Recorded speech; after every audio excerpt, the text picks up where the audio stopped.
Good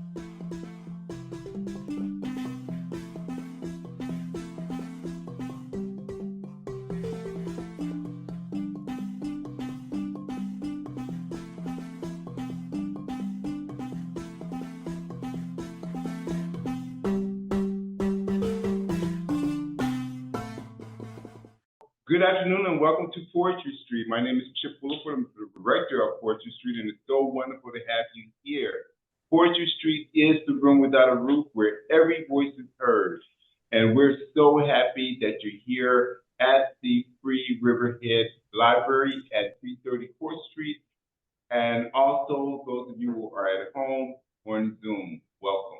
New York has been the trading and gathering place for many indigenous people, and we acknowledge that we are guests on this land. This land actually belongs to the Shinnecock, the Canarsie, the Montaukett, the Reckonwalk, the Mansay, and the Haudenosaunee.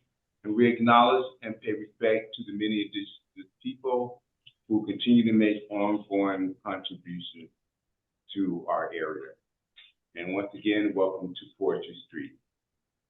And now it is my esteemed honor to welcome and to introduce my co-host, Emmy Award-winning author of many books, including Sleepless Night, ladies and gentlemen, Maggie Bloomfield.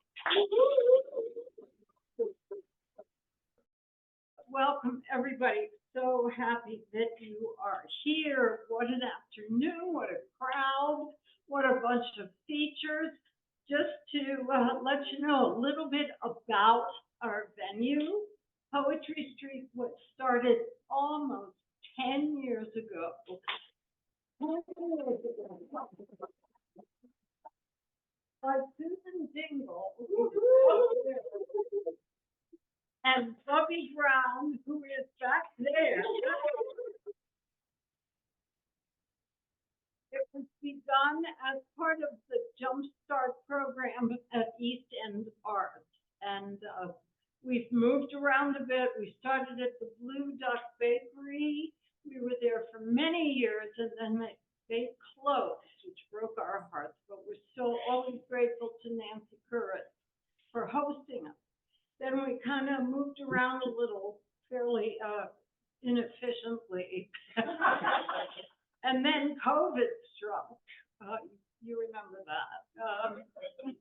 And then the Riverhead Library invited us to come here. And it's so important that we thank the library and Pam Cook for hosting us the last Saturday of every month.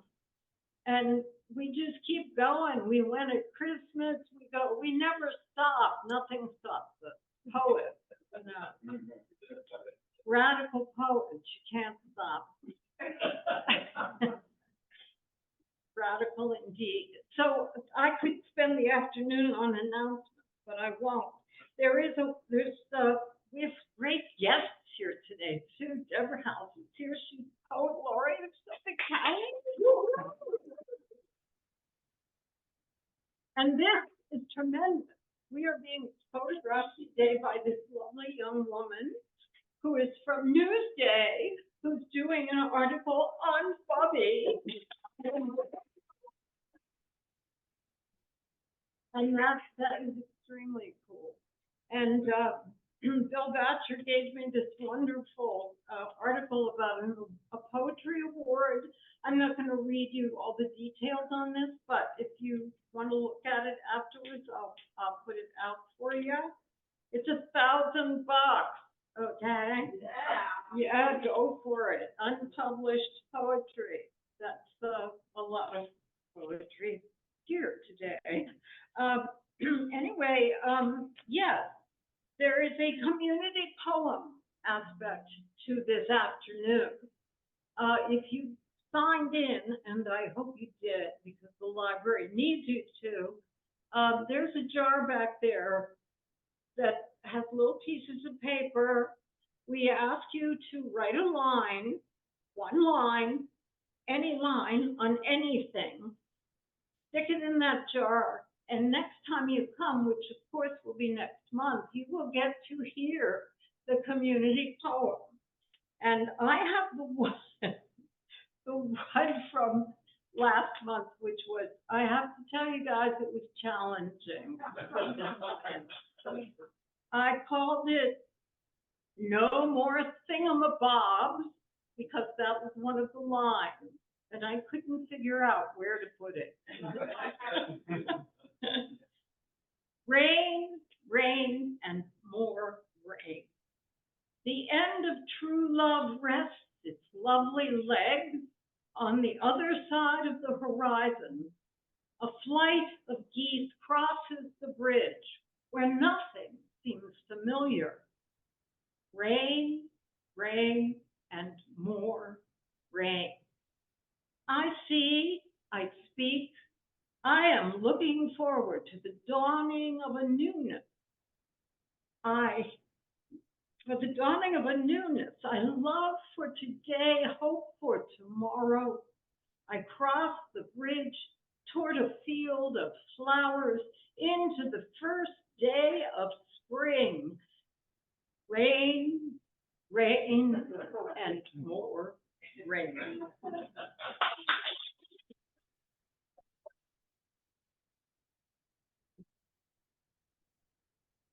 It's now my enormous pleasure to get to introduce our incredible features. And to start us off today is a wonderful young woman that Chip and I heard read last month when we featured at Jack Jackson, North Babylon? Babylon someplace. I don't know, we're so far out here. Travel so far. But we want to. Anyway, she is beautiful. She's a wonderful poet. She is a published author, screenwriter, and poet. She's been featured in magazines and anthologies from around the world. Some recent publications include The Scene, Bards Against Hunger, and the Long Island Quarterly. You can find her poetry under her handle at Q Imagine on Comaful and Medium, as well as find her on Facebook under her name, Kiana Marks. Ladies and gentlemen, Kiana Marks.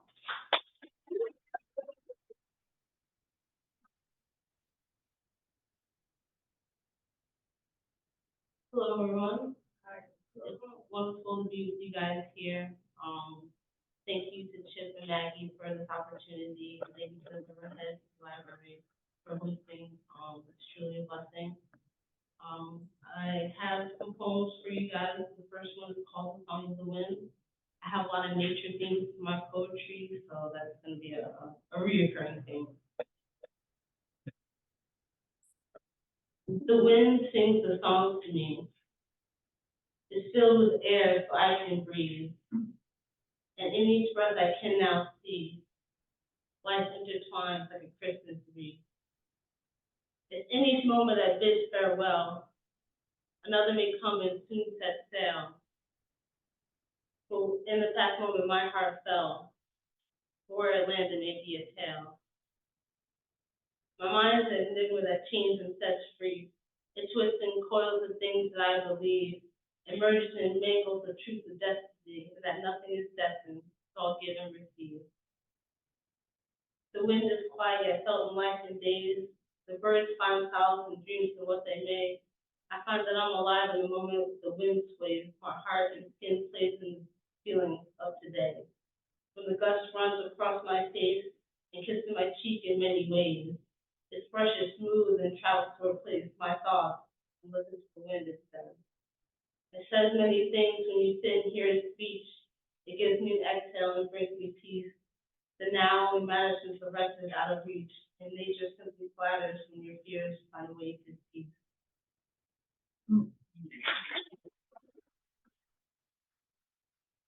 This poem is about hope. It's called There Is Light. There is light to be seen by the angels in between, where the darkness stands alone and a hold our wings of stone. And we fly and soar through love, finding peace built up above. While we're here holding hope, while our dreams hold life like rope, when we cleanse our souls of impurities, the lies, the doubts, the insecurities, the small things that infuriate me, the wrong things that cause injuries.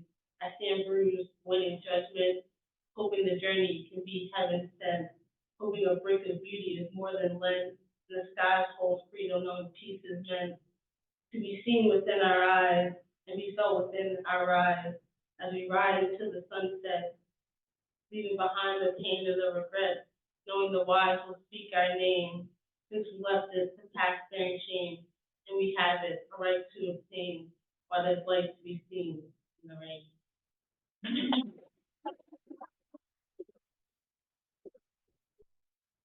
So I'm very much into form poetry. I like to write mood poems, villanelles and tercinelles, and so on and so forth. This poem that I have is called Humanity, and it's a mood poem. If you guys don't know what mood poetry is, it's when the last word of the first stanza becomes the first word of the second. So hopefully you guys can catch the mood.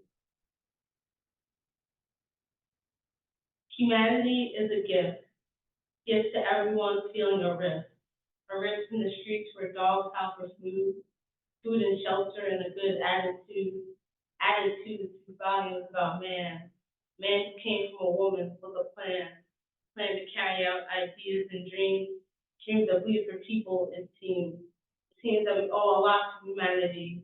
Humanity cries for evolution to see that life is nothing but a mirage. Mirage is something that the mind finds odd. Odd thoughts seem to plague memory. Memory serves that we're nothing but fantasy.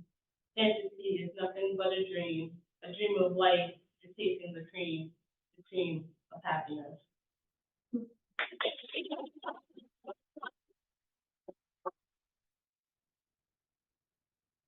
The next poem is called Little Traveler.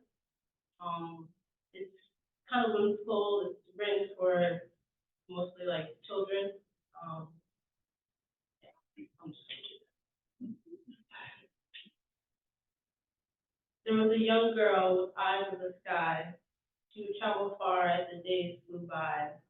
She would go on to explore many places and sights, just to have fond memories of the days and the nights, when the dancers dance and the jasmine slide, the rhythm of the moment and the music comes alive, the secrets of the wind and the joy of a little girl who loved to reminisce on people she met in the world.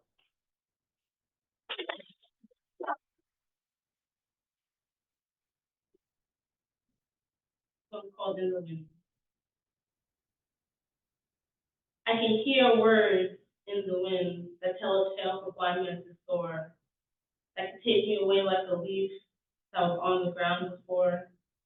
Take me, the wind speaks to me. Take love and set it free.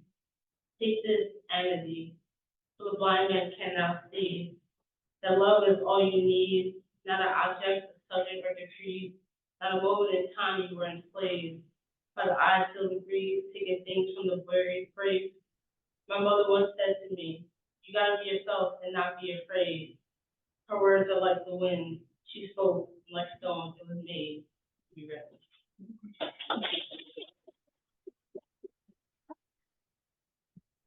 The next poem is called The Forgotten. I wrote this poem originally on Comical, the site online that you can post pictures and poetry, and it's really creative. I'm gonna try to do this one from memory as well.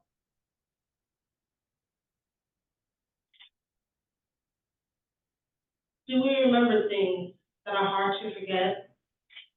Or do we remember things when brought to our head? I remember things in hopes that some things will one day be erased and replaced and forgotten.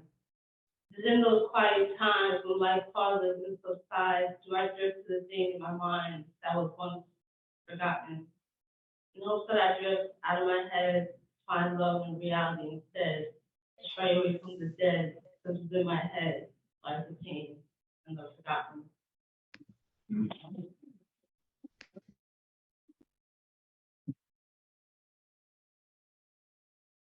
The next poem called Soulful Cries. It's also a poem I wrote on comical. I wrote this a couple years ago after the George Floyd murder, and it's in honor of next month with this Black Fiction.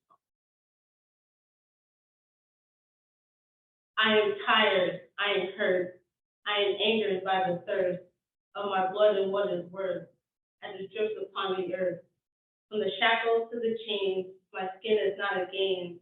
As I live, I breathe, I think, just to see life past the brink. There's a problem and it's here, and it's been here, that's the fear. From the face of Emmett Till, why is Black life such a thrill? Can we still, for a moment, and find the value of a life as they're taken to never come back?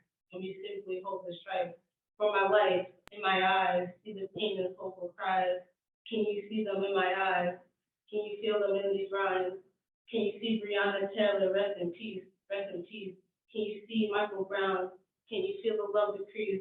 Rest in peace, Trayvon Martin, rest in peace, Sandra Bland, rest in peace, Eric Gardner. Feel the blood in my hands, for my skin. I am hunted, I am feared from within. White and black, good and evil, right and wrong, good and sin. Rest in peace, Ahmaud Arbery. Rest in peace, Tamara Wright. Can you see the extermination of our skin for the price and its life? Rest in peace, Bottom Jean, Betty Jones, Stephen Clark. Will their lives ever make the final spark? But when I still alive, in our mind we avoid. Rest in peace, Atiana Jefferson. Rest in peace, George Floyd.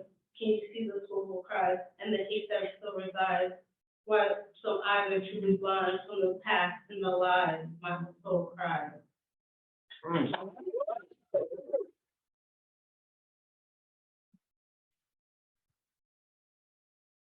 The next poem is gonna be my last poem.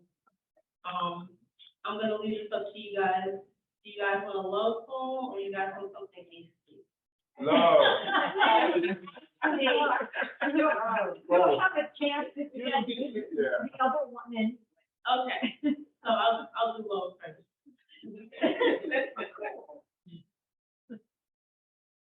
Love is love, even if we're moments away, even if we're miles apart. The feeling always stays. It has yet to drift away from me, like the ship drift out at sea. The burning of love always stays with me. Yearn for a kindred soul has yet to leave. I hope you wait for me, if it's not too much to ask. This feeling makes me believe in the love that can last. It may not drift away, like the ships drift out at day, even if we're miles apart, even if we're moments away, the love stays.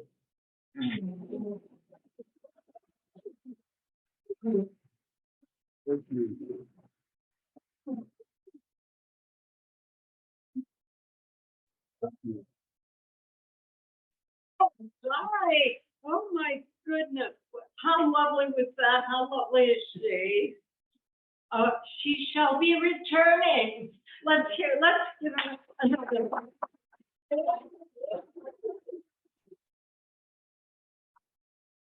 And let's give a hand to our Zoom people who tune in faithfully every month. And it's all, even though they're home and that seems easier, it seems easier.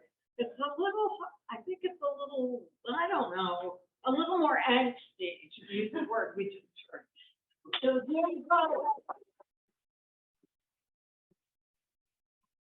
Okay. I did forget to mention that at the end of the open mic, which I hope you all signed up for, the features will come back, hopefully for an encore, unless it's, 6:30 or something. So a few months ago, I was on the jitney and observing jitney protocol, which is stay focused on your book, don't look to the right or left. But I did, and the person next to me did, and we had a lovely conversation. Turns out, poet from East Hampton. Imagine that. So I immediately looked him up and invited him to feature, and he's here to join us today. Howard Levy lives in, actually, Amagansett, and has published 2 books of poetry with Cabin Cary Press. A Dog this lit. The date is. A date, oh God, I can't see it. New glasses, sorry. Okay, and Spooky, Action of a Distance, 2014. He has just completed a new manuscript and a new chapbook that concerns a trip to Antarctica he made in 2015. His poems have appeared in Poetry, the Threepenny Review, Paris Review, American Poetry Review, and many others. Please welcome Howard Levy.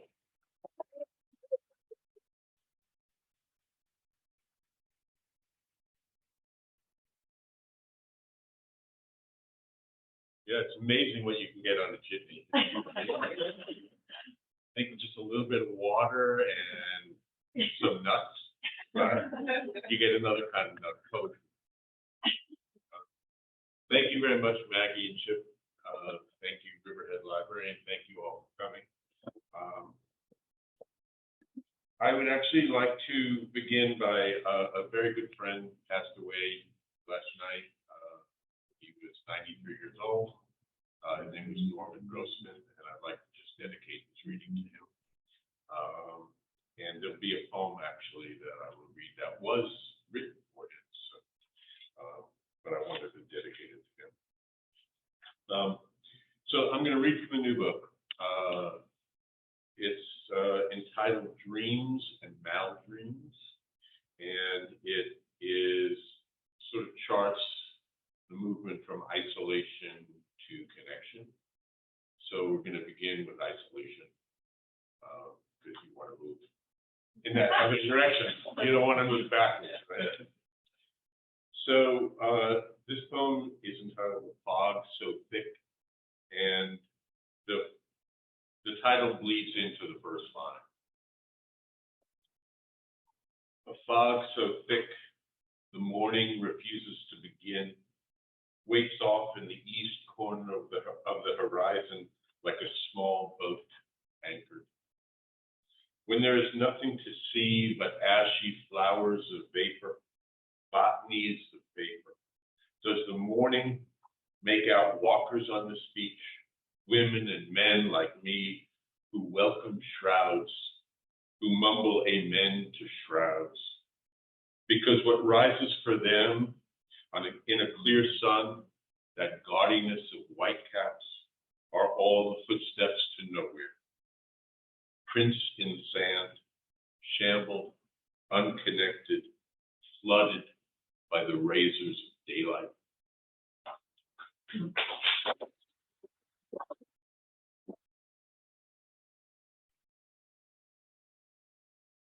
This next poem is entitled Jude the Obscure, which is a really dark novel of a really dark writer, Thomas Hardy.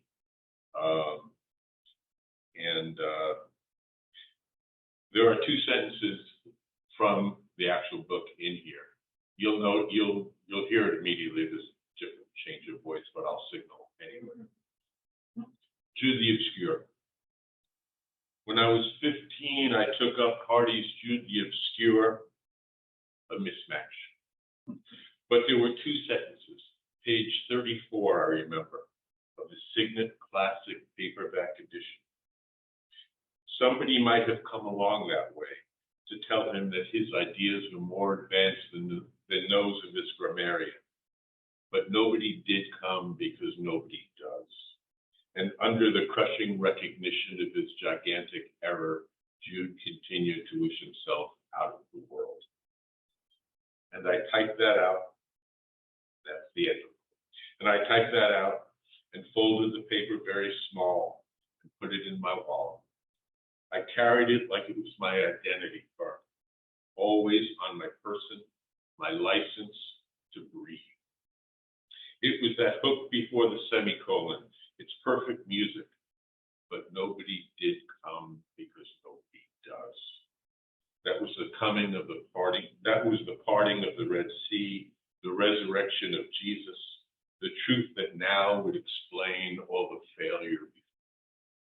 What else did I need to know?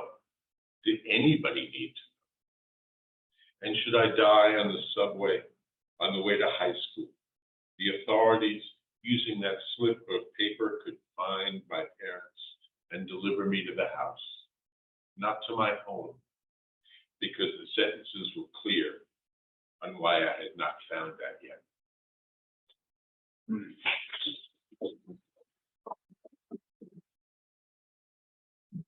And enough with despair. So we will move on a little bit.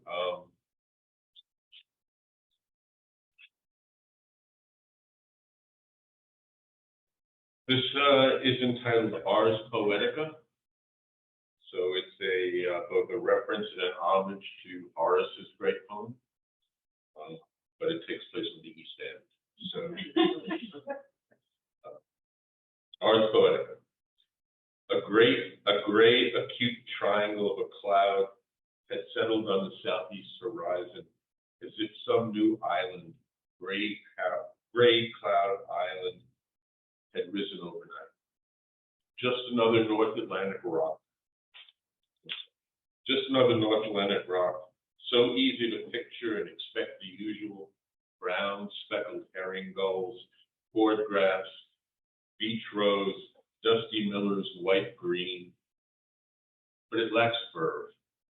So why not imagine an equatorial mirror, birdful and riotous plumages, snakeless, pestless, lianas hanging off the trees impersonating boas, the siren syrups of brash orchids, thick and drippy, bird calls and monkey calls, the tropics here this north, where the tropics maybe never were, or maybe were, maybe one Jurassic morning or Jurassic month, and poems not yet invented, but somewhere hiding in the DNA of something tiny, and undoubtedly at that point appearing inconsequential. And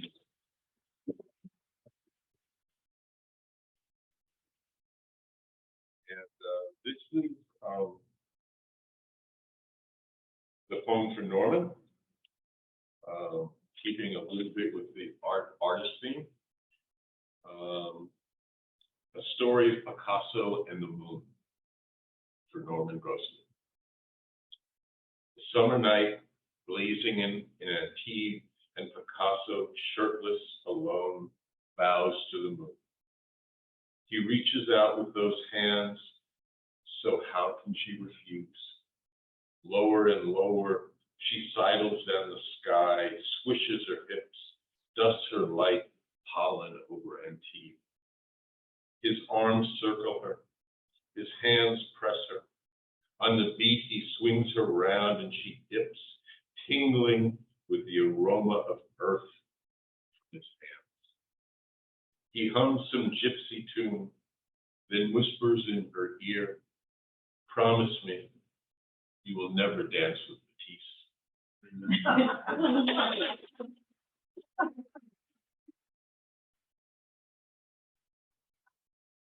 And following piano leads some love poems.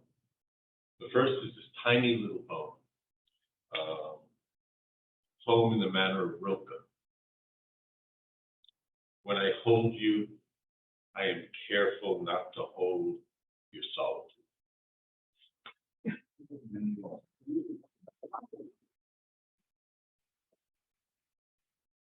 This is a longer of it.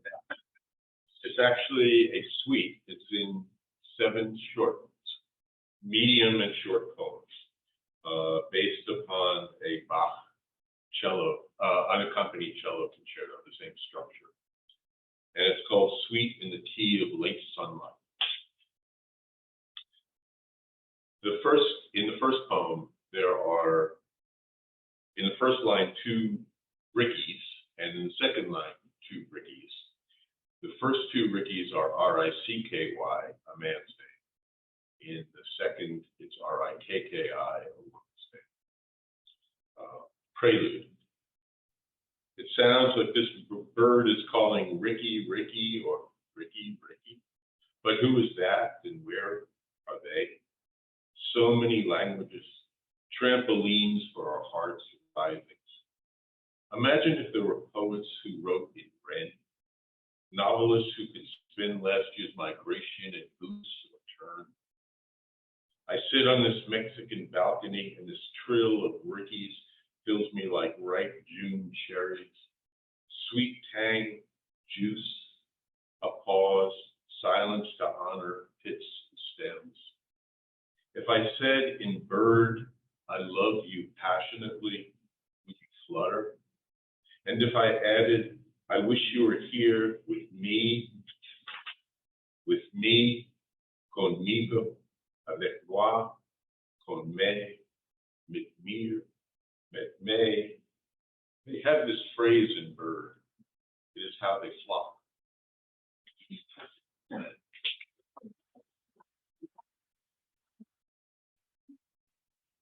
Alemão, molto moderato.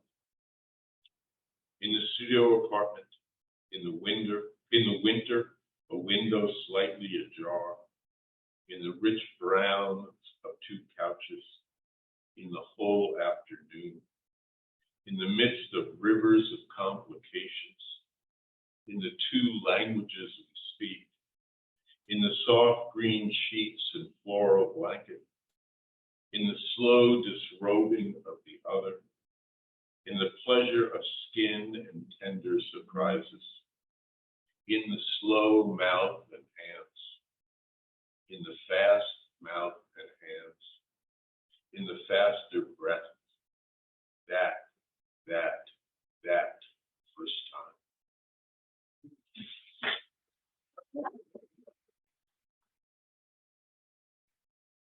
Courant, allegro non troppo.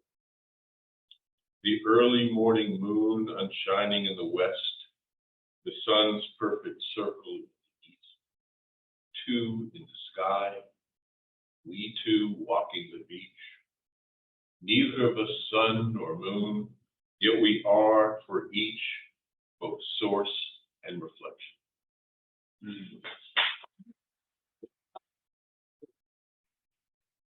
Sarah, lento. The dawn layers down over the Avenida and Ciudad. In this unfolding, we are as silent as skin comes against skin, breast against back, breath in time with breath. This silence is the way we talk at dawn, because it is never misunderstood.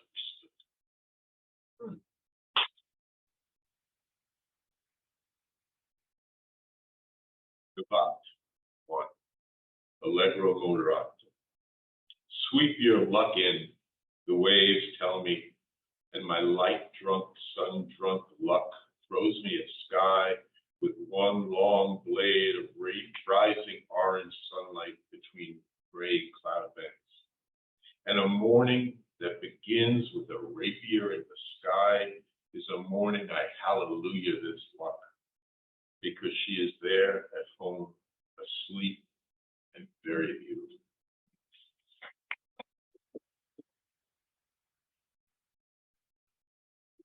2. Allegro moderato.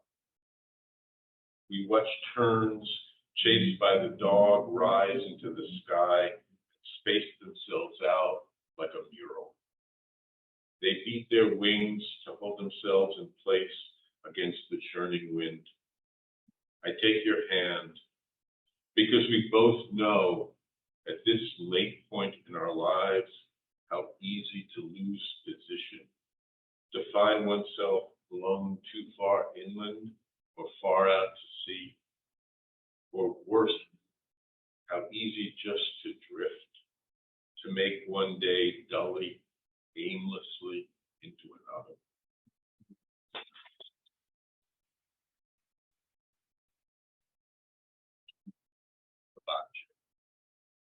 The light unlit. We have come for the sun's first arc inching over the horizon. The earth spinning fast towards light. We bursting faster towards each other. We thrill in this bursting that is love itself, closer and further, love's only poles. We eddy in the sun's orange fervor, become fervor itself, our flame so orange, it is every day a dawn. Thank you very much.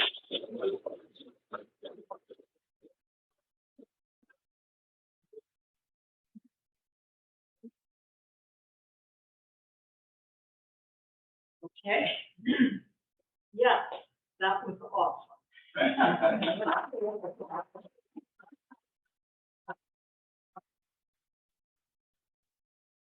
Okay, I'm a little perplexed now. What a wonderful afternoon turning out to be, and now my one of my mentors and my very dear friend who I'm probably writing poetry today because of her. Julie Sheehan, her three collections are Bar Book, Orient Point, and Thaw. A Whiting Writers Award winner, her poems have appeared in many magazines and anthologies, including Kenyon Review, The New Republic, The New Yorker, Parnassus, Prairie Schooner, The Best American Poetry, and Good Poem, American Places. We're lucky we have her on the East End. She teaches in the MFA and HFA program. Oh, yeah, okay. At Stony Brook. Welcome, the wonderful Julie Sheehan.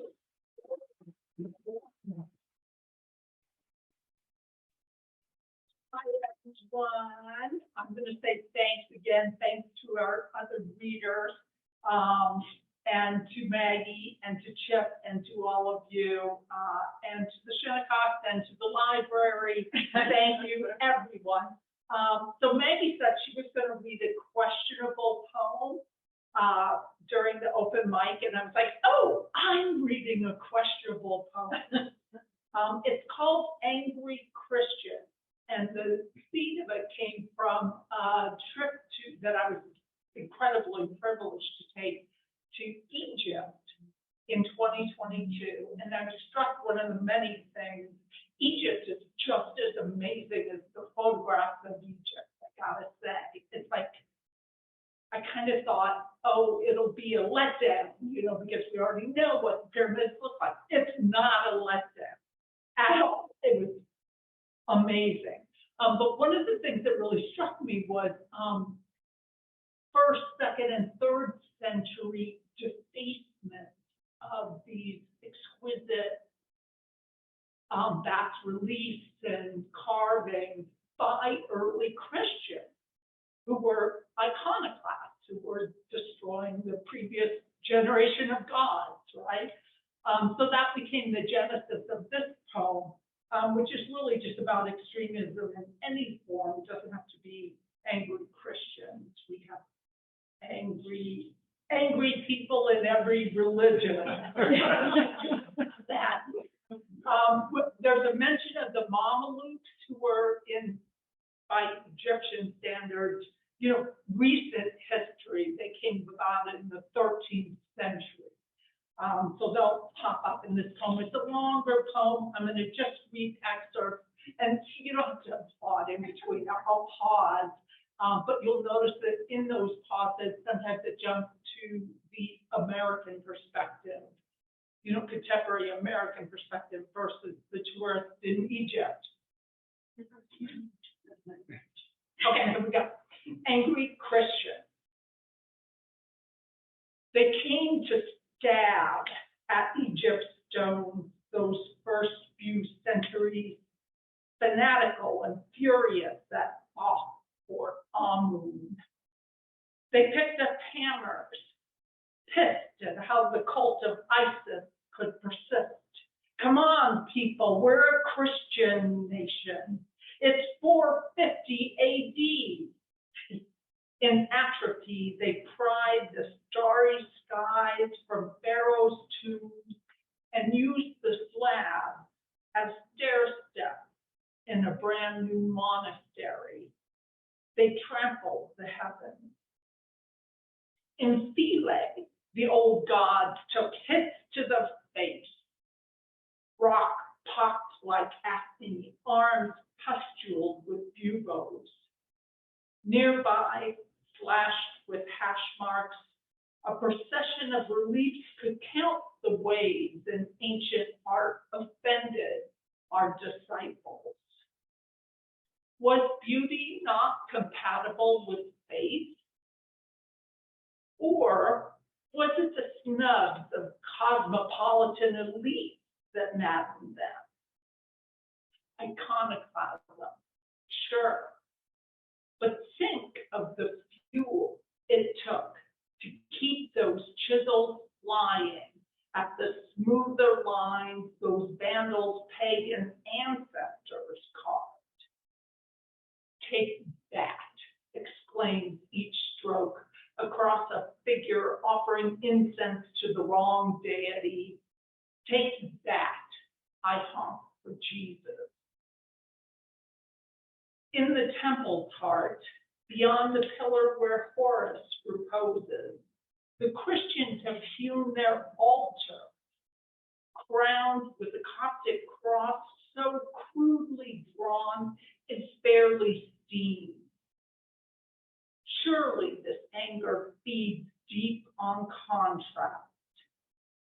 Surely the baptized stonecutters who stack their artlessness against Ptolemy's crew, themselves latecomers, no match for Ramses and his fleet stable of talent, exaggerate the lowness of their brows. Take that. And here's a sagging line, lopsided quite on purpose. Here's my worst, my anti-art, my wrath, a livid divinity endures. Your gods are dead, my God is not.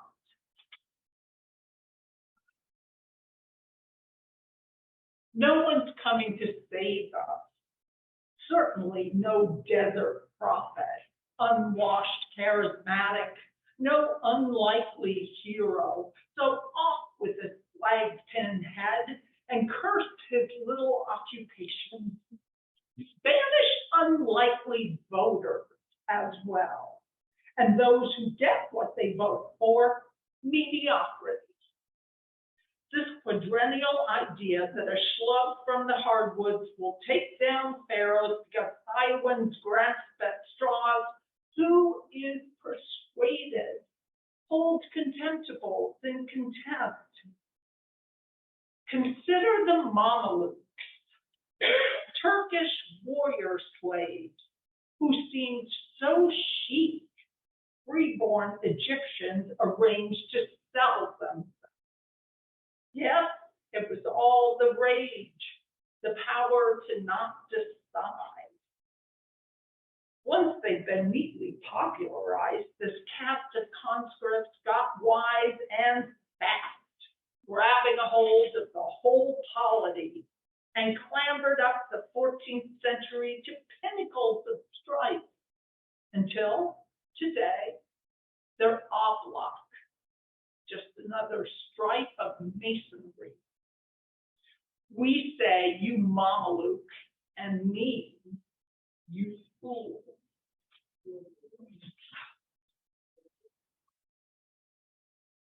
The moment I realized that Shelley's Ozymandias was Ramses II, I was pacing on Ramses II's great Abu Simbel thighs, all colossal glory. Wrong, wrong, Percy, this antique traveler thought. Where's the cold contempt? Which goes to show why hearsay is inadmissible in court. Oh, Shelley, oh, Ramses, oh, Cece, too. Beloved, some say, at the point of a gun. Stands neither lone as one, packed, nor level, flow dust fine as pumice onto every roadway. there is thieves, rocks on, under an assumed identity. Some fine things survive, even while some men still fight over horses in the square. I was there. While the patient donkey attends his master, the garbage picker. Despite the traffic, a Citroen honks for the hell of it, a lorry replies, and the eyes of a woman in her timeless robe see all from the slit that passes for vision.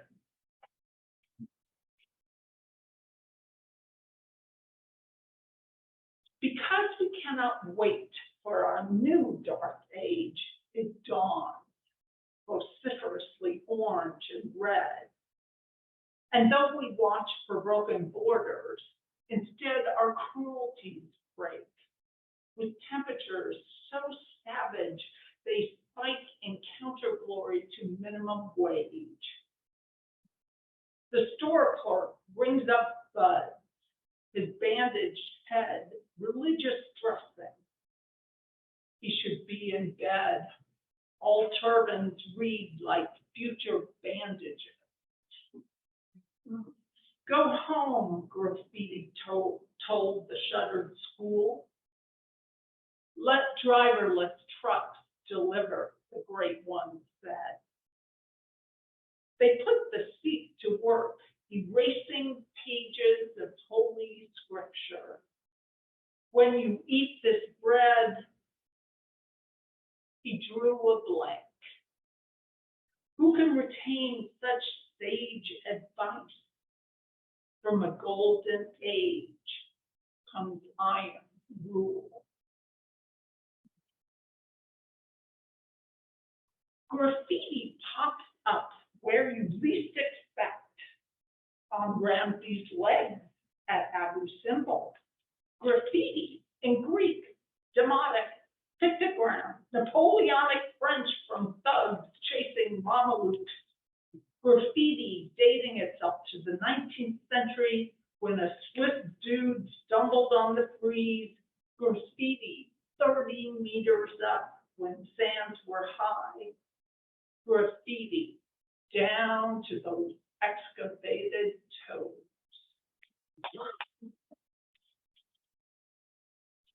This is the last section. In time, the angry Christians simmered down, larded with glories of their own. The strong arm of Constantine, then Charlemagne and his Carolingians, Louis the Debonair, Charles the Bald, Louis the Stammerer, Charles the Fat, and leaving aside a certain pattern of decline, the Ostrogothic, Theodoric, let us not forget. Clergy could read and write, but even so, black letter lacked the majesty of ancient script.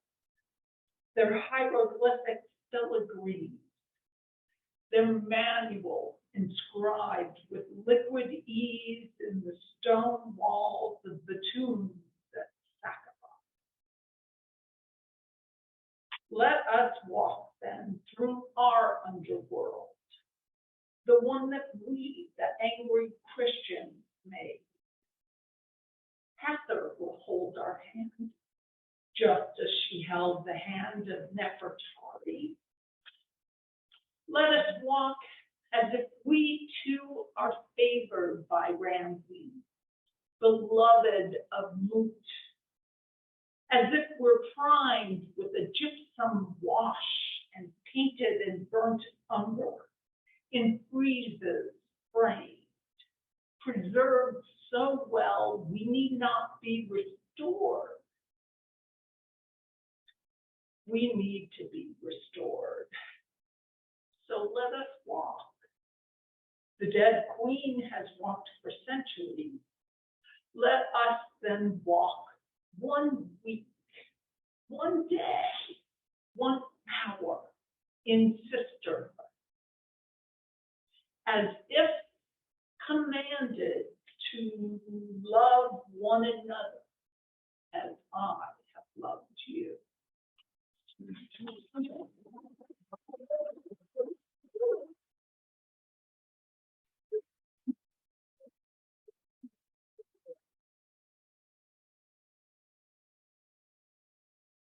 Wow. Wow. Okay. Let's hear it again for Julie.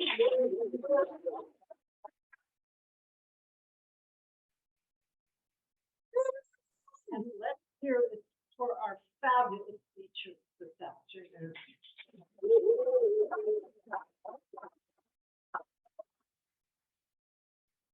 I'm going to step aside now and bring back our wonderful Chip, who will take charge of the open mic. If you have not signed up with the open mic, run over there and sign up. And wow, this is just an amazing afternoon. I'm so happy that you guys are here. I'm so happy that you guys are up there on Zoom. And wow, okay. Wow, that was definitely incredible. The true poetry, that was high. I really enjoyed that. And thank you so much to all of our teachers for an excellent job. Now, the open mic does have rules. We ask that you read one poem under 3 minutes. There's 3 minutes tops. Otherwise, Maggie come with her umbrella, which has a hook at the end, and she will take you off. So we don't want that to happen, so we ask you to follow our rules. So first up on the open mic, we're so happy to have both of our founders here. One of our founders in Zoom and one here at the Riverhead Free Public Library. So I would like to bring up Mr. Robert A. Levy Brown.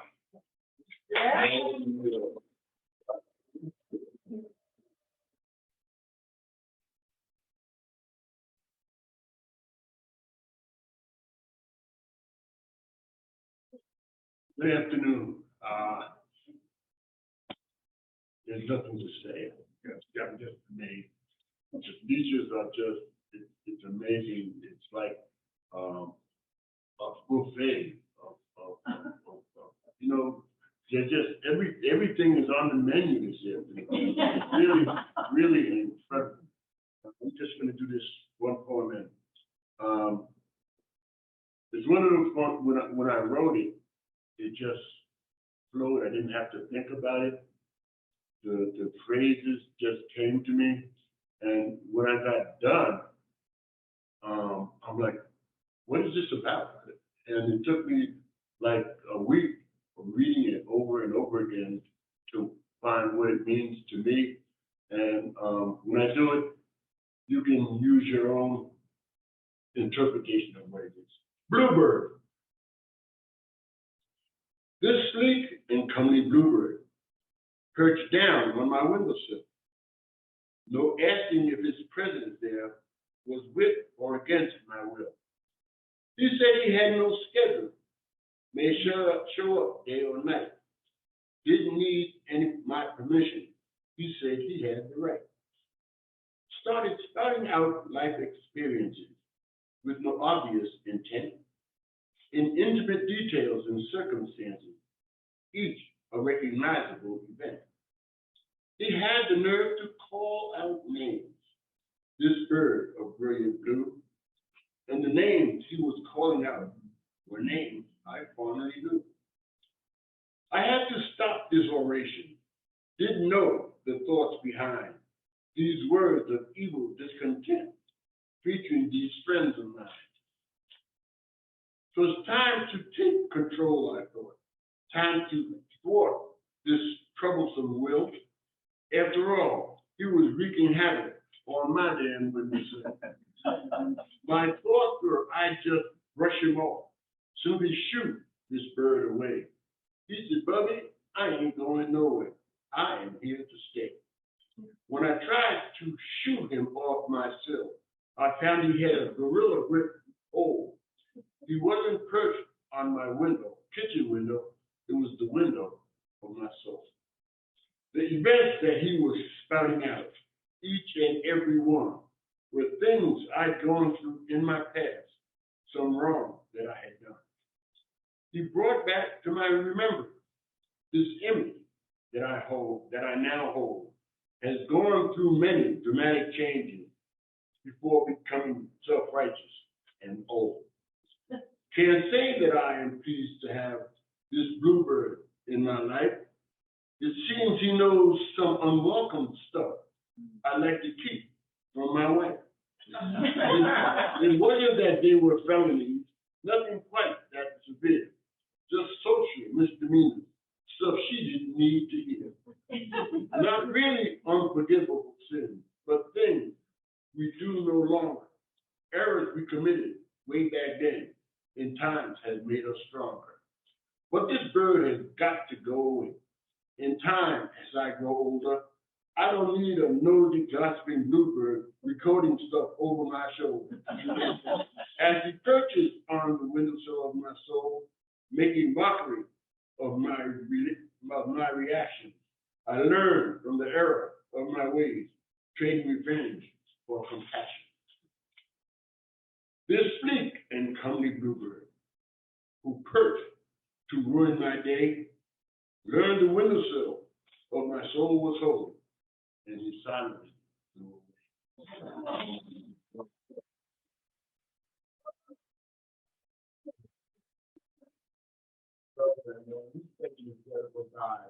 Hey, so this lady that I'm about to introduce, our other founder of Poetry Street, is in Washington State, somewhere, Susan Bingo. Hey, everybody. I am not going to read a poem today. I am just so overjoyed with listening, but I do want to tell you the big news. There is now something called Poetry Street, PNW, at the Camas Library in Camas, Washington, and I'm co-hosting it with Julie Sparling, and we had our first reading this past Wednesday night. So I'm going to invite all those folks to come and join us here at the real original Poetry Street. But I just wanted to give you a shout out and say how happy I am to be here. And what a beautiful, beautiful occasion this is. And thank you especially to that wonderful bluebird, Bubby Brown. So, thank you all. Thank you so much, Susan, and thank you so much for starting Poetry Street along with that great man back here, Bubby Brown. Okay, we're going to move it right along, and we're going to ask Gladys Henderson to please read. And just so you know, all three, Bubby Brown, Susan Dingle, and Gladys Henderson, are featured on our film, Poetry Street, the film, which is on our website, poetrystreetontheroad.com. Ladies and gentlemen, Gladys Henderson.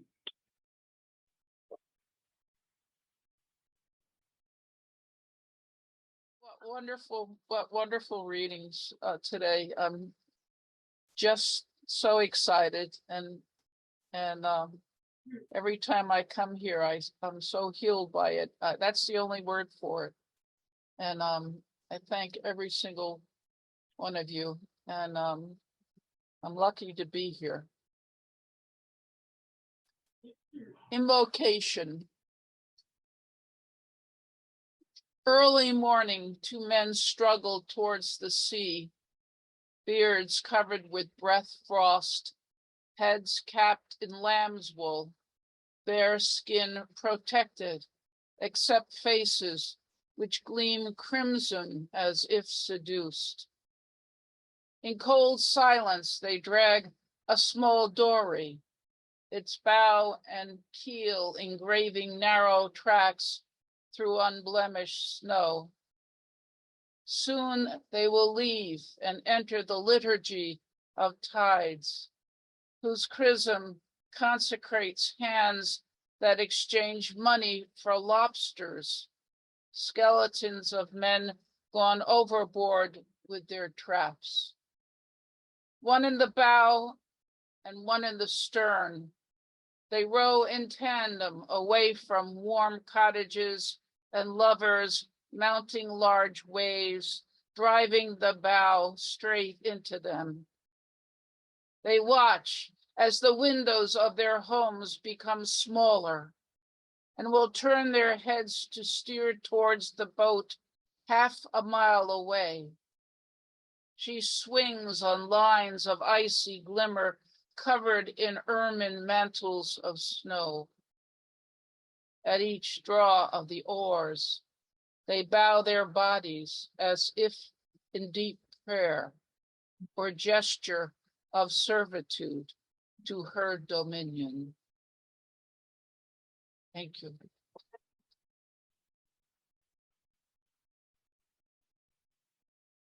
Gratitude is one of the best storytellers ever. Gladys. Bill Thatcher is another great storyteller, and he does so in his prose and poetry, and he also hosts open mic. And he'll tell you a little bit about that. Bill Thatcher.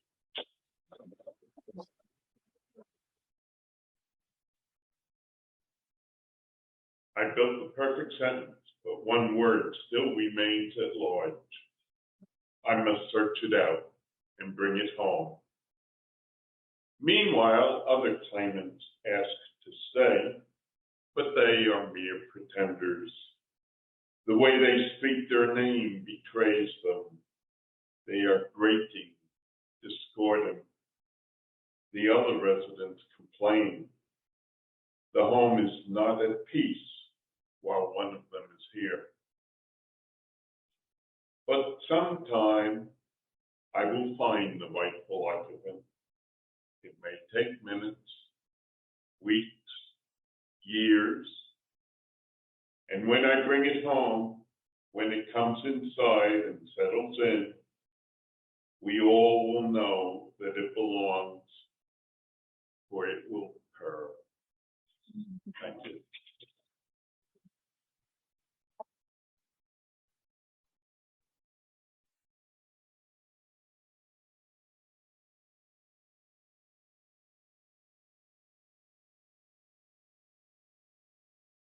My eyes open, the day falls dark, and I'm at war with the beast I defeated yesterday.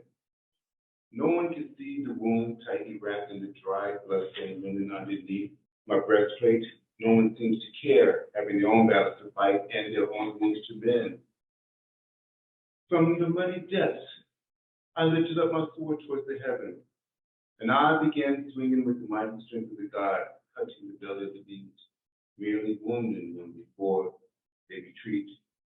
Yes, another round is imminent. The morning is only hours away. I will rejoice and rest till then. Thank you. All right, clear it on, so you can have one more. Waiting for it. Waiting to read, and you read. We have Herb, and then Melissa, and then Chris for starters. So let's see if we can find Herb. Okay, awesome, man. Is that the same Herb that's going to be featured next month? Hello? Yes, there he is, and he's also Herb Watson is going to be featured next month here at Poetry Street with Lily Crowder and one other poet that Maggie forgot, And Christina Rao. I love Christina. And Christina Rao. So Herb, Lily Crowder, and Christina Rao. So you definitely don't want to miss that next month. Ladies and gentlemen, Herb Watson. Thank you, Chipper.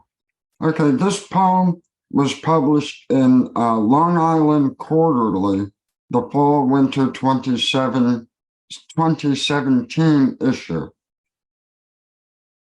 Good fences don't make good neighbors. Mending walls sweet. 1. Walls.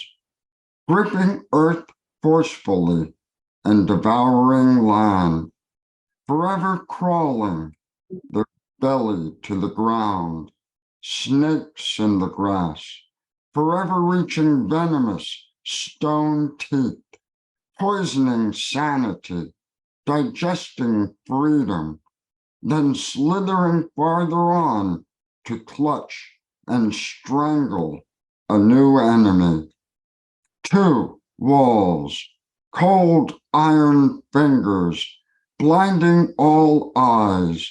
After all eyes in this icy age are left sightless, the fingers reach again, grabbing, then squeezing until frost-bitten cracks form. The fingers split open, frozen skulls. Life oozes out.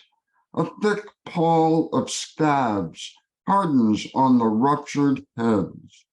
The fingers scratch and pick until the scabs create deep scars on the dead tissue. 3 walls, people lying encased within separate boxes.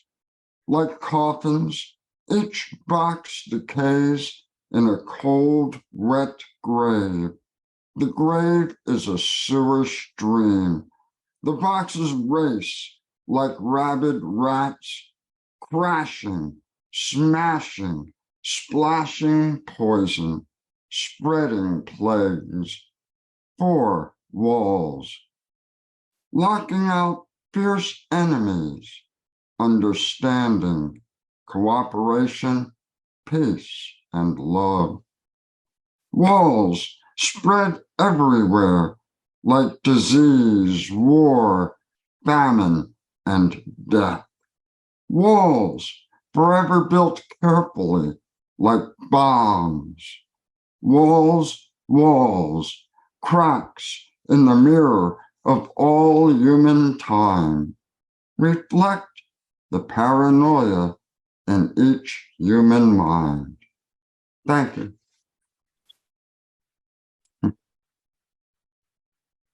Well, I want to thank Maggie and Pepper for letting me be a feature next time. Thank you. We're looking forward to that. Next, Melissa Longo. Hey everyone, thank you so much for doing this. Always Poetry Street. To follow up after Herb, that's hard. But I'll do my best. I don't know if you hear my kalimbas, but they're here.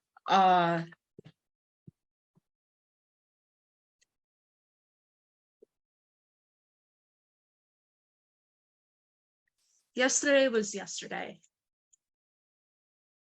as it is no more, as our patience friend afoot, as our brains may have thought of different days, different realities, but we know the truth, that yesterday was yesterday.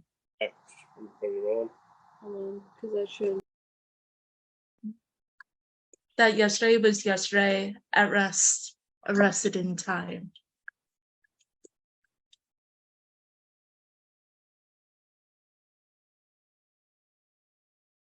Water has many meanings. Purify, becoming, leading, and also destroy. Why would a world like this one still utilize a phrase for death for an entire people? This is impurity. This is darkness and blood, hand in hand. Water are also tears that I shed, as I'm sure that you do too, my dear friends. Hearing about deaths, hearing about people who are ill, but also rejoicing in the tears of the ones that live.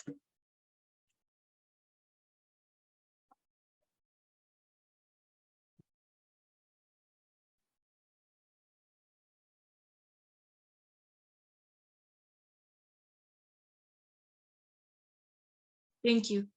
My name is Melissa Longo. I'm a kalimba player, and I'm in one of the videos for Poetry Street on the Road. That one, yes, that one. She knows. Yes. And unfortunately, we couldn't hear the kalimba as well as the gong at the end. However, I've heard you play before, and you played so beautifully. So thank you. And it is Poetry Street on the Road, the film, episode number 3. There are 9 episodes. And Nina Yubel is doing one of them also, and she's going to come up and read in just a few minutes. But first, we're going to have Karina Wilson, please come. And after this is the first time. Second, hi everyone. Yes, you too. Yes, thank you. Yes, so good afternoon, everyone. I'm Karina from Riverhead. I'm happy to be here, so I thank you all. I've dedicated my poetry to raising awareness about mental health and recovery, and as I utilize it in my own self journey. And I actually had 3, but I know I have to be polite and everything. So my first one is going to be Suit Up in Your Full Body Armor. I did have another one that went right along behind that. It's called Self-Saved Savior, and then Love that comes right after that at the end of the war that we all go through. Unfortunately, I can't read all 3 of them. So the first one is Suit Up with Your Full Body Armor. Get ready to suit up, for which we are going to go to war. There has been an attack on physical and mental state of mind. We must make a plan that we can draw, so we are not the victims on the front pages of the headlines anymore. We must stand strong and take on these demons, start heading to higher ground, and remember to keep your heads held above the water. These terrorists want to tear us down with drugs and weapons of self-destruction. I need my people to come together and help fight this deadly war. Survival is mandatory. It must feed our souls. So suit up and let's get ready. Use your voice like never before.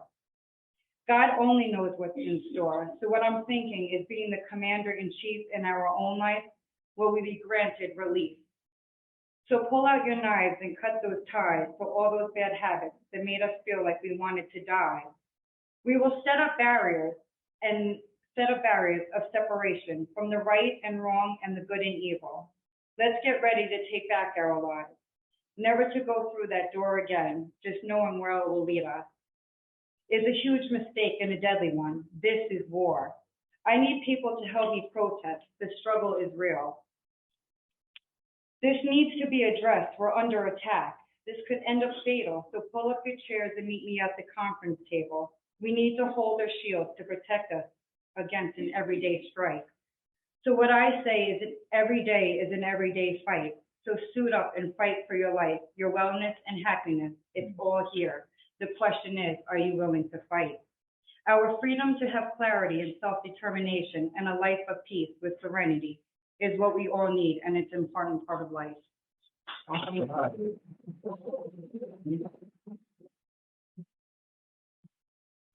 really looking forward to you coming back and reading some more poetry, and thank you so much for that.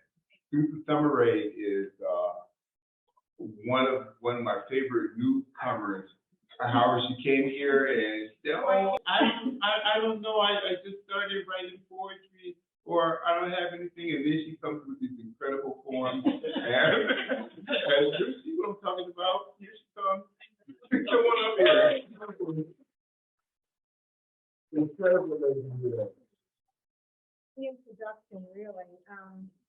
Thank you, everyone. I'm also humbled to come up here, and I don't know why I keep coming back.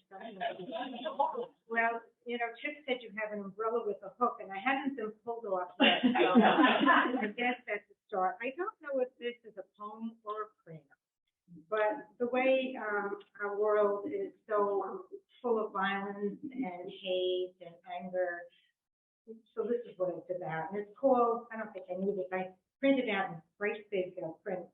This is called Lifting the Clouds of Darkness. We are a tapestry of brilliant colors of skin, weaved into an extraordinary pattern of humankind. Intricately knitted into the center of this magnificent work of art is one message, the message of divine love. Interwoven strands of diverse faiths and religions entwined with those of no faith or religion. A century of sacred scrolls passed down thousands of years are plated one with the other in our spiritual quest for the truth. We turn to the noble words chronicled in every ancient doctrine, the Bible, the Torah, the Talmud, the Quran, the Vedas, the Pali Canon, even the configuration of the heavenly planet. Bordering this masterpiece of distinct traditions and religious observances, one may don a turban or a yarmulke, a scarf, a veil, or even an elaborate headdress made of eagle feathers and buffalo hide. One may need to cover their head, their face, their arms or legs, but let us not cover our heart. Let us walk in the footsteps of the wise who have paved the way by their supreme sacrifice and courage. May we have the wisdom of the Buddha, the compassion of Jesus, the grace of Mother Mary, the empathy of Mahatma Gandhi, the perseverance of Nelson Mandela, the devotion of Mother Teresa, the simple joy of Desmond Tutu, the fortitude of Martin Luther King.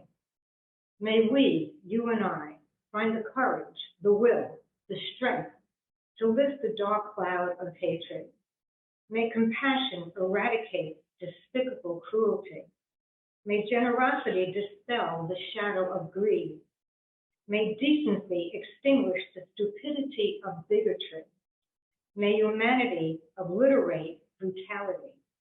May virtue expunge evilness.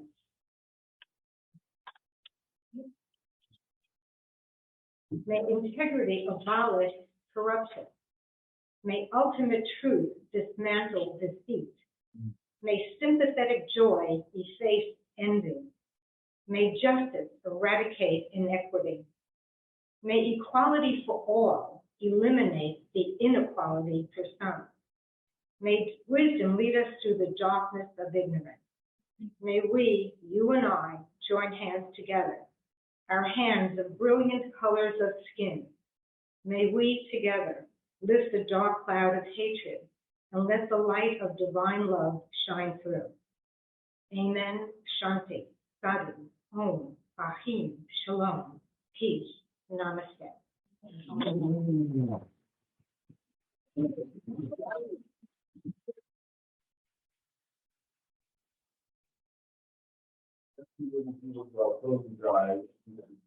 Something else.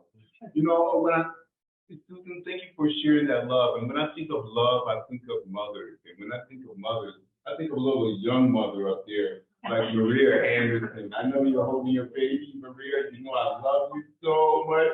Unmute and please tell us your baby's name and read something for us. Ladies and gentlemen, Maria Anderson, and she's also on Poetry Street on the Road, one of those episodes. So just go on our website, poetrystreetontheroad.com. Maria Anderson. This is Anastasia. She's my newest. Most of you know my oldest, Isaiah. And the poem I have for you today is called I Will Never Know. How old were you when you had your first child? I was 19, too young. I won't know what it's like to live in a college dorm, get blackout drunk, go to bed high, randomly go on vacation, spend an entire paycheck on nothing but myself, throw a wild all-night party, do something dangerous with no regard for consequence, or unfortunately, not leave my bed for days at a time.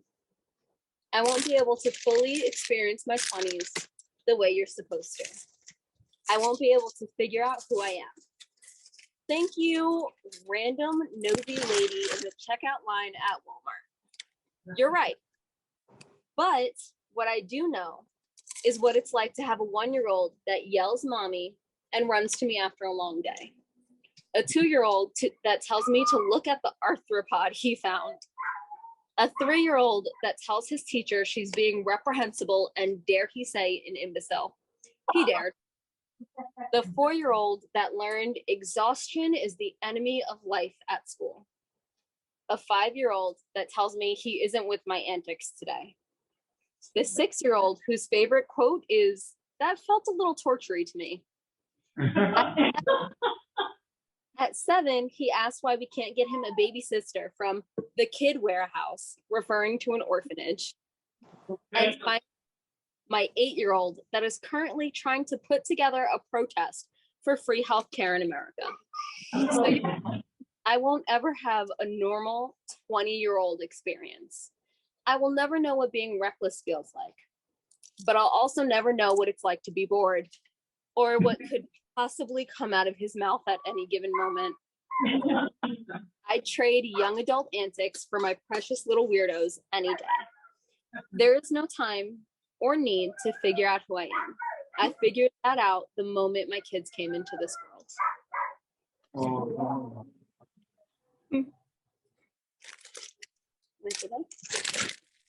Thank you, Maria.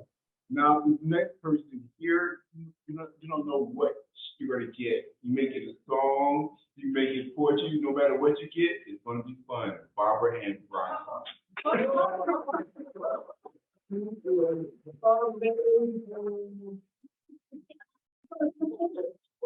Come on, let's keep it up. Keep it up. Wow. She's a star.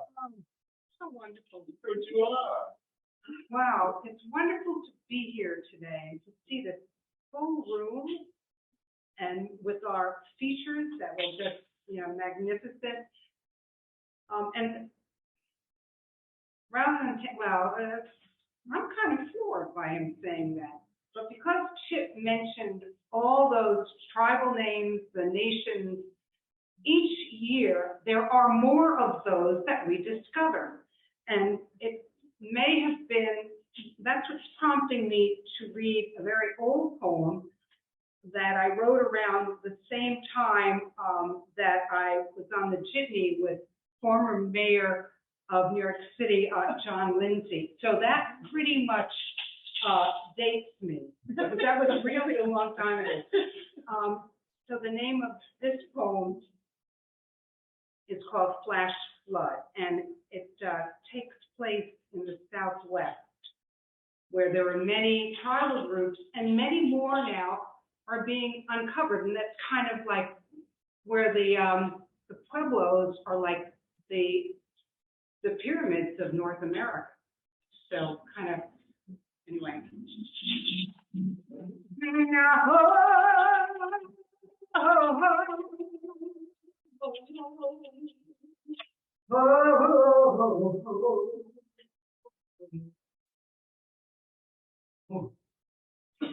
Moonless night, you and me packed into that cobalt blue VW, logging 1,000,000 miles from Chattanooga to Chaco Canyon. The last 20 all dusty road where jackrabbits big as ghosts jump out of the darkness. Drive on to Pueblo Bonito, where we spend the night feeling spirits rise from the kivas of the Anasazi. Feeling spirits rise from the kivas of the Anasazi. But in the morning, the ranger says the sky hasn't cried in 7 years, so you better get out of this canyon now before the rain comes and flicks up that clay road and no gas till Farmington. Before the rain comes and slicks up that clay road and no gas till Farmington. No, came all this way, just one more hour to climb down the ladder, feel the presence, hear the silence of centuries. Where'd they all go? Why'd they leave their home? Why'd they cut down every tree for the timber roof? Now long, long gone. Why'd they cut down every tree for the timber roof? Now long, long gone. Get out now. It repeats. So we do, and it starts raining the first time in 100 moons. And the tires starts slipping and sliding, the tank almost empty. Then all of a sudden, there is a rise, and on that rise we see sheep. Rain staining their woolly coats, rain staining their woolly coats. And above them all, in a multicolored robe like Joseph, raising a wooden staff like Moses, comes the Navajo shepherd, as calm as you please, thankful for this rain that has forced us to flee. And he watches as down the arroyo, the red clay courses like blood.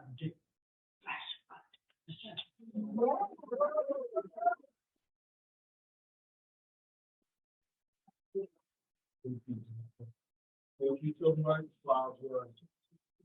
Claire, who else do we have on Zoomland? In Zoomland.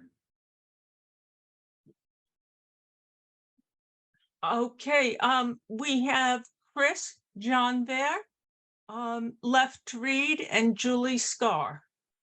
Okay, so let me tell you a little bit something about Chris. He's a beast. He is amazing, and he comes from far, far away to go to a poetry reading. This young man is so dedicated, and he's good. Ladies and gentlemen, Chris Javier.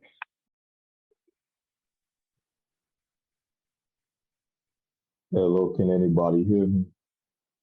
Yes. Okay, hold on. Let me, all right, here we go. Under the July sun, en route through the Belt Parkway, inebriated in Brooklyn, with his neck bent backwards at the passenger's seat, with his mouth slightly open, consuming excess air from the draft of the violet '96 Volkswagen Cabrio, with its black soft roof in the trunk driven by a sober friend. The drunkie then moves his head down swiftly, but notices a giant blur in his vision. So he looked back up and noticed the Verrazano. The cables swing violently. He hears the creaks from afar and shouted that these giant mouths will swallow all the cars if they don't do something about it. The driver ignores him as he passed by exit 3 to I-278 West. As he remained on the east, he didn't see no swinging whatsoever. The Tale of Two Bridges. Poem. Thank you. Thank you. I appreciate it. I was behind you, and reaching over. You know, that's pretty cool. Yeah. So did you do that? The artwork? Hello? Hey, did you do the artwork? Yeah, it was me. No, that's not mine. That's from a comic book. Oh, okay. It's cool. Thanks for sharing. It looks cool, right? Okay, so we're It's gonna come cool, back right? here to the Free Riverhead Library. But first we're gonna ask Julie Starr to please read. Now, Julie is also on the film Poetry Street on the Road, the film. So you know where to find it, poetrystreetontheroad.com. Ladies and gentlemen, Julie Starr. Hi, everyone. Oh my goodness, I have missed you so much. Yeah. And thank you to everyone. So let me read you a poem. Give me a sign, sing it. Give me a sign, sing it if you will. From the bottom of your stomach, a breath deep and bottomless, continuous, vibrance, piercing in pitch yet pleasing. You know me too well, how I'd give you a lift to the end of the world and get lost along the way. Of course, we'd screech and shout so long as our lungs would allow, and we'd take turns in orating what may be left behind yet present in spirit through word and action, leaving a legacy of pure life. It's for certain I'd lose myself in laughter in the steady beat blasting from our voices in the CDs I've stockpiled over the years. And once we reach the abyss, we'd go on and on and on. Thank you. So,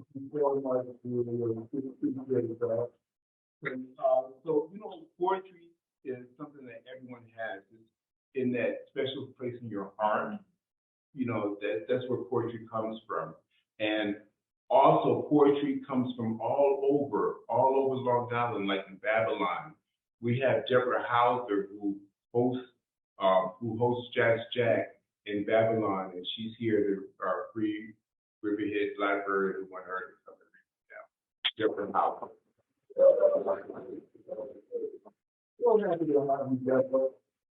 You got a lot of stuff for the poetry community. This is one community, and it's a big one. This is Deborah Hauser. Thank you. Thank you. I'm happy to be here. Thank you, Maggie and Chip, for what you do here. I love hearing the features. Kiana, Howard, and Julie. Great to see you again. It's been ages. All right. I do have to give myself a little plug. Thursday, February 1st at Jack Jack's, I'm featuring Chris Jambier and Margaret Wall.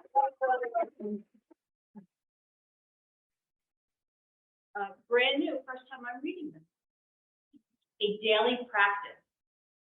I try to remember what it was like before grief was a daily practice. Disenchantment is not curable. I have spent my life building altars to childhood wounds. Anxiety glimmers an eternal flame. That story we tell about the three bears is not well constructed. I wander, lonely as a laundromat, and pick my way through the debris of a custom-made apocalypse. Joy arrives in unpredictable ways.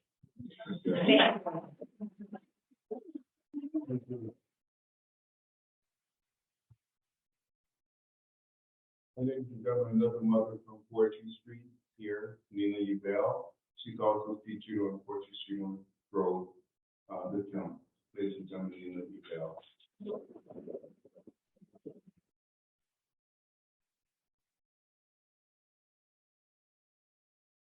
Thank you, Chip, and thank you, Maggie, and all the readers. What a great day. I don't usually read from my cell phone, but I'm doing it today. I'm wearing the mask to protect you. I'm developing another sore throat, so I'm sorry. Howard gave me the permission to read this poem in a way, because I'm always shy reading it, and your poetry is so beautiful and so loving. So I decided to read it. It's called Quantum Leap.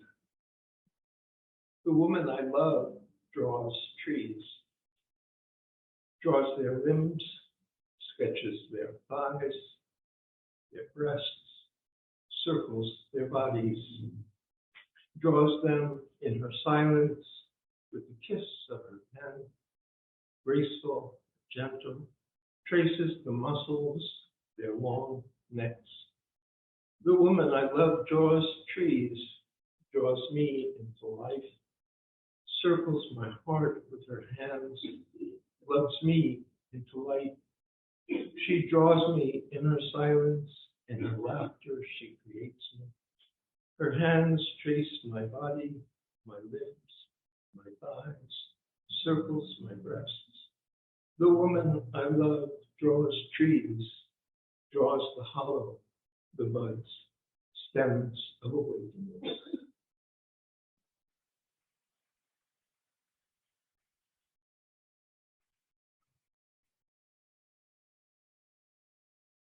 The Man of the Year, Bobby Brown, has a sister who's also here.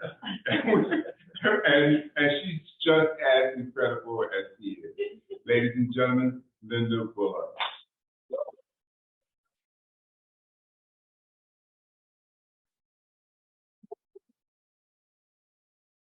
Let's check it one more time.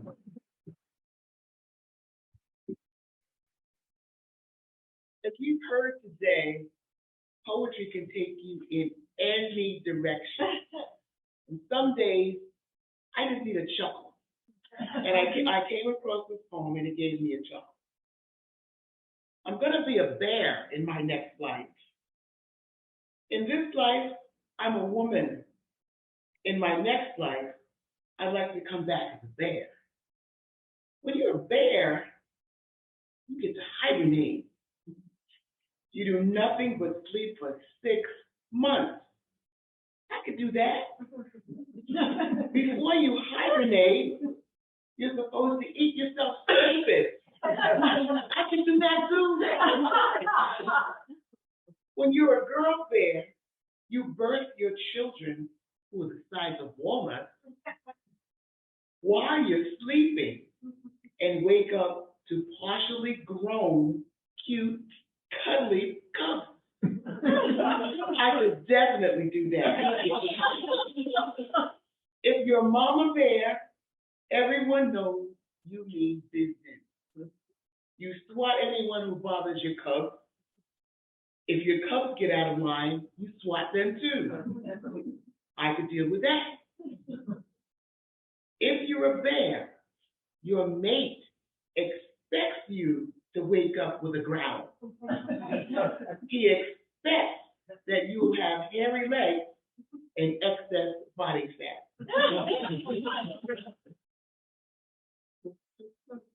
You're gonna be a bear.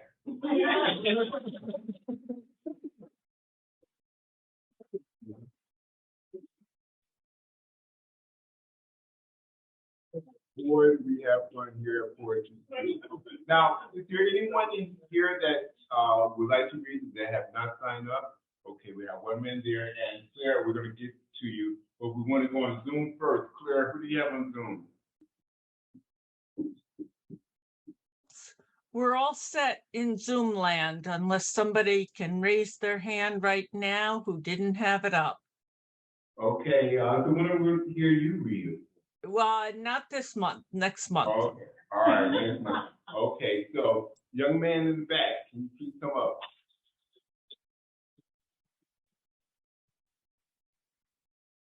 So, it's your first time, right? Yes. What's your name? Daniel. Daniel, welcome to Poetry Street. All right, you can go out there and go.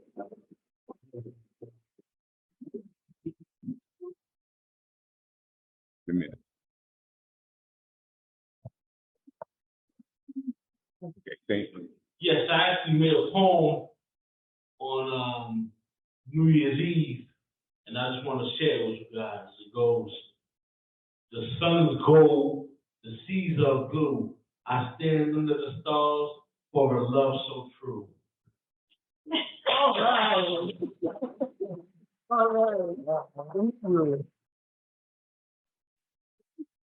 If you do, we invite you back to read again, please. Okay, ladies and gentlemen, we're going to bring back Maggie Bloomfield. Let's give it up. We want it, so let's give it up. Come on. Thank you.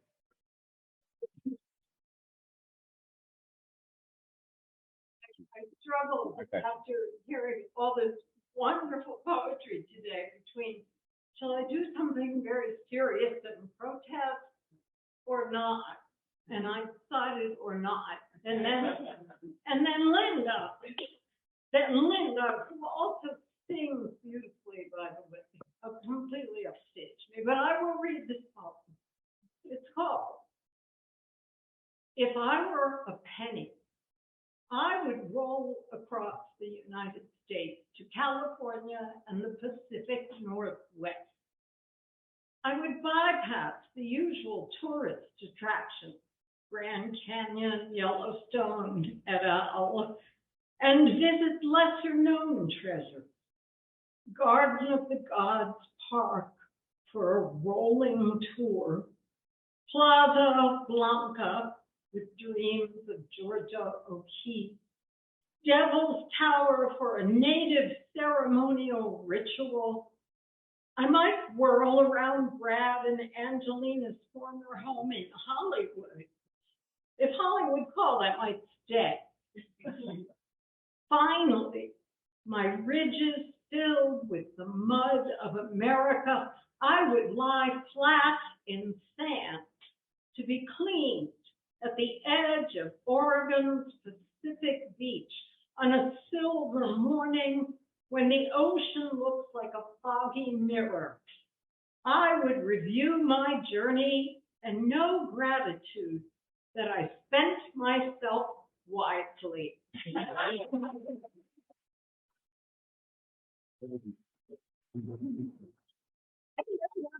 The feature. We're bringing back the feature. Okay. Come back, sweetheart, and read for us again. Let's give it up to Q. Pure Imagine. Pure Imagine. Hey guys, it's been a long night. Just have one more poem for you guys. It's the AC poem that you guys are.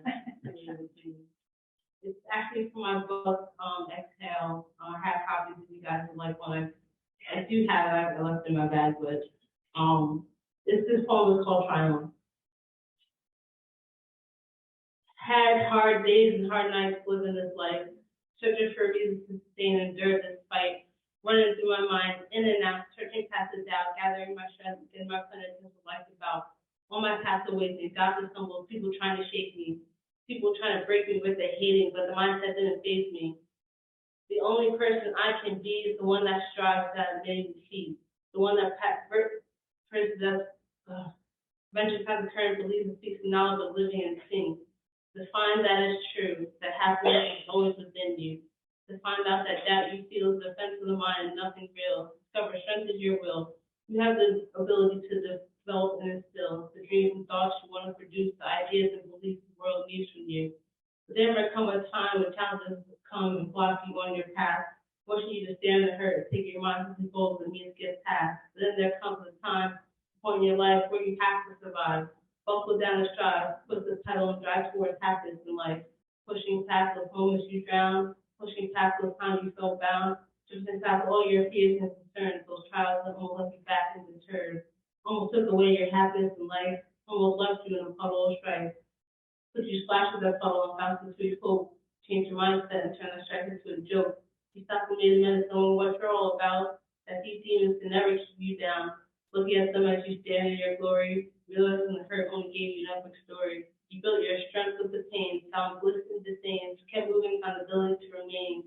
You battled and made it through that hell, finding at the finish line the courage to take down yourself. You were always worthy, you were always strong, you always had it within you, it was with you all along. And now that you found that started moving, living your dreams, proving to yourself that your trials had meaning, you cursed the next group who lacked the esteem, lacked the motivation to proceed and believe, if you shared in the knowledge of the past, all those trials and tribulations on your path that you passed, because of the lack, after all that you've seen, you have reached the courage to pass. Be free. All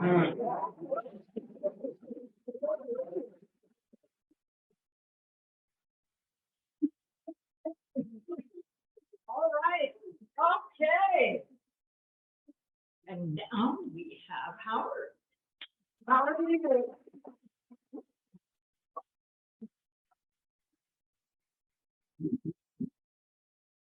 Thanks again. I'm not quite sure how I follow that one. But the title of this poem is actually true. I'm learning that my first book, now 22 years old, is still on a bookstore shelf in St. Louis. Strangely, don't think about the book, but think about the bookstore owner, his or her superlative torpor, or maybe his or her intransigence, that refusal to bow down to the flirtatious goddesses of poetic whim and whimsy, to commerce spelled only in capital letters, or his or her belief in miracles, that love comes even if late, even if the store is about to shut for the night, and that last customer standing, my God, in the poetry section, reaches up for that book with the gray cover, opens it, reads the first poem, and when the owner says we are closing, closes the book, turns towards the counter, book still in hand, the other hand moving towards the pocket to the cash that will release finally all the benighted history of this gray forlorn book.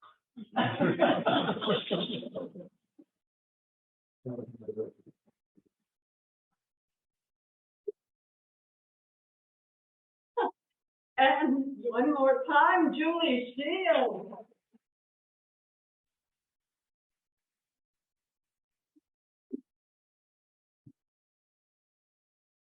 Extinction Song Remix.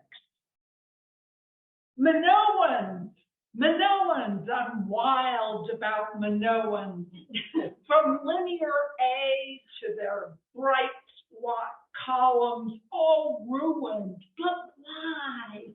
Inscriptions that no one's read for ages might very well exhort those Cretans to exclaim, what bliss! Like us, subsisting on wine, oil, and gold. Oil, gold, and administrative tablets galore. So organized, accounting for, we know not, most glorious rattles and wild bulls and the love of our kenosis coded, but we will never decipher. Shout Hoshana as the harvester-based singers do, except in unknown syllables, and to Mother God. Paint women white at mimes, or men red as the Minotaur, for we cannot grow old on a long gone hilltop with quite the garbled wit of Minoan. I'm wild for Minoan.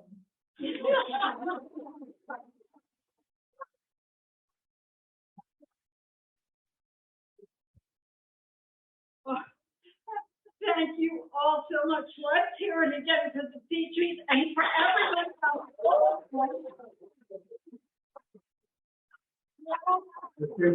Newsday and We've got Gina Volpe, and thank you all. And how about Claire Lundberg, who did all that technical